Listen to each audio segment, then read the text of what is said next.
Joining me on the Rob Newton Resource Hour, Dr. David Klein. And Doctor, you've been running some ads, not only here, but you're running ads in Orlando on lots of radio stations that start off by telling people, congratulations, you've made it to Medicare, you've got the best you could ever get.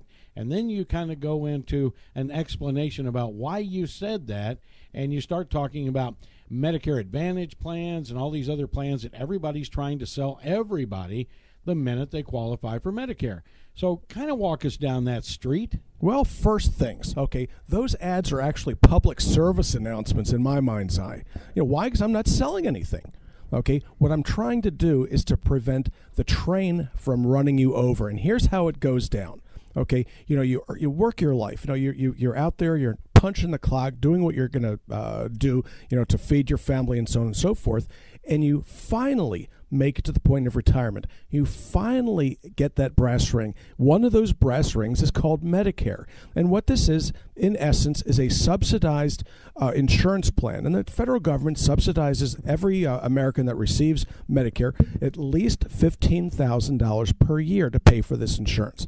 Okay, but then what happens is these companies, these insurance groups, these consortiums, these hospitals in this case, okay, are now going out and enticing people to sign up with their quote-unquote Medicare Advantage plans. Well, understand, okay, that the hospitals are not doing this because they really feel charitable. Most of them really aren't charitable anyway. I mean, we all know that, that those buildings didn't pay for themselves, and, essentially they may not pay any taxes because they're quote-unquote not-for-profit, but they make a lot of money. And they're planning to make even more with these Medicare Advantage plans, and it works like this. They sign you up, they throw your name into a hat with the federal government. The federal government then pays them about $15,000 a year or more to take care of you. Then what they do is they contract with quote-unquote low-bid providers, either laboratories, other hospitals, and or physicians, to provide you the least amount of service that they can do, because any difference between what the feds pay and what they pay out, they keep as profit. If they go over that $15,000, it comes out of their till. Well, here's how it works. They are not doing this for nothing. They are not doing this because there's any advantage to you, but there's a huge advantage to them. Now, if there were a worse place to get an Advantage plan, it would be with the hospital. Now, why would this be? So if you see a hospital coming at you, okay, they're going to offer you free sunglasses, a pair of gym shorts, and God knows what other little trinket. A Frisbee. A Frisbee maybe even, okay, or a pen. Who the hell knows? It doesn't make any difference because it's a fool's choice. Well, the hospital is the biggest resource suck that's out there with regards to Medicare dollars.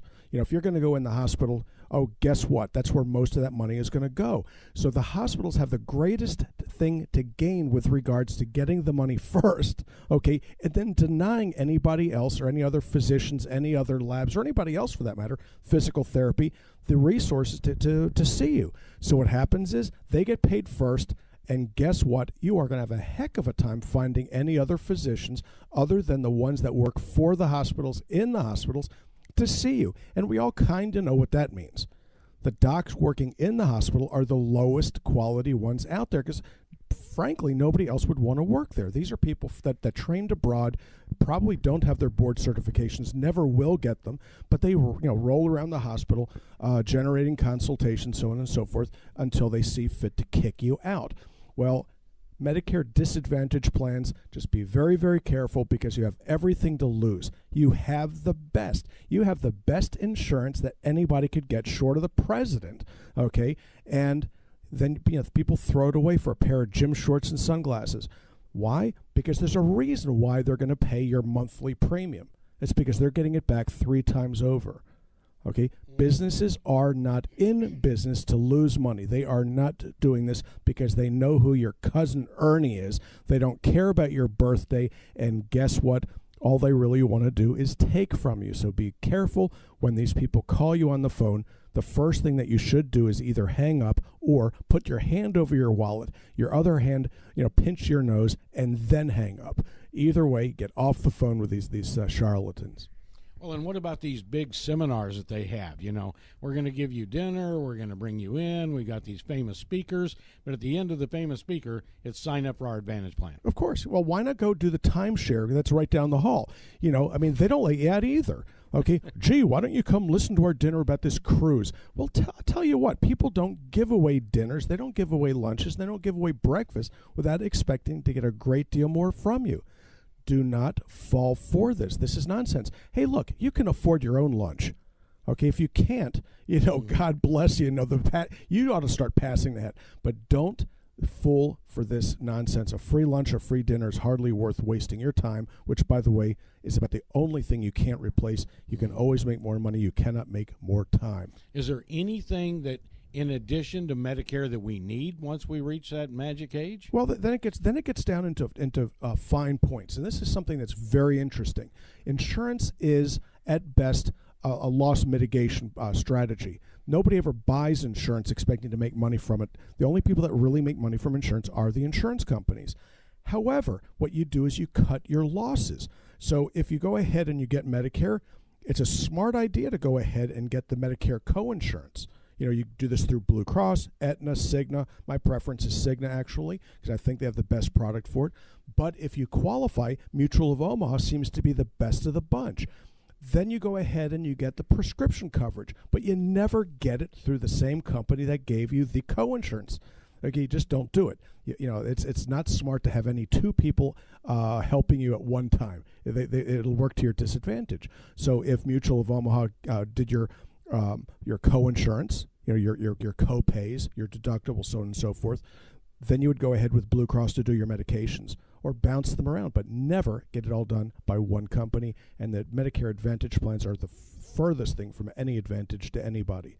I've had more experience with people getting their medications turned down, treatments being turned down for no reason other than the fact that the insurance company did not want to pay for it. So you have a whole year to think about it. It's what I tell my patients. Good for you, genius.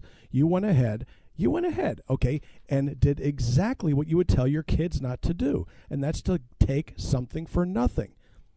They are not giving you something for nothing. They are taking from you. They're taking more than you're giving, and if you're happy with that, give it to the church, give it to some real charity, but don't give it to the hospital or the insurance companies. And it seems to me, as a layman, that you're giving away all your selection. How about you're freedom? Telling them, make all my decisions for me. Let's go ahead and salute the flag and do the Pledge of Allegiance. Yet we're going to give away our right to choose to an HMO. We're going to give it away to a hospital Medicare Advantage plan, or we're going to give it away to some insurance company. No, this. If there's one thing that I find most disgusting about this, is the fact that people are giving away their freedom. Their freedom to choose, their freedom to move, their freedom to select. And what happens if they go to another state on a visit? You're in a world of hurt. Because some of these things are regional, aren't they? They're all regional. Okay, so you end up with the local hospital HMO. Why don't you try going to Minnesota to see your kids? You better hope you don't get sick. Okay, it ain't going to work so well for you. Yeah. Okay, so this is really a foolish way for anybody to operate. If you were going to get a Medicare disadvantage plan, you'd go with a national one. Then you'd only be foolish on half as great a level. You go for one of these regional ones, and you're really going to hurt. Boy, I'm sad. But they are so persuasive, and boy, are they swanky. Well, They'll good come news, into an area and set up big offices and big dog and pony shows. Well, they drop a lot of money in advertisement at this station and any of the other stations that are airing this discussion. I'll probably get hate mail from them at some point, but the long and short of it is they're spending money expecting to get a return on it, a very, very substantial return. Why are the hospitals buying up the cardiologists? Why are they buying up the urologists? Why are they buying up the doctor's offices? Think it over. Okay, they're not doing it because they really are altruistic. They are doing this because they want the control, and they want something even more than that, and it's called your money. You may very well want to become a patient at the Stages of Life in Longwood, Florida, not that far away from where this station is. And you will want to get up there and get some of your nutraceuticals. They are the real thing. Nutraceuticals, they are the real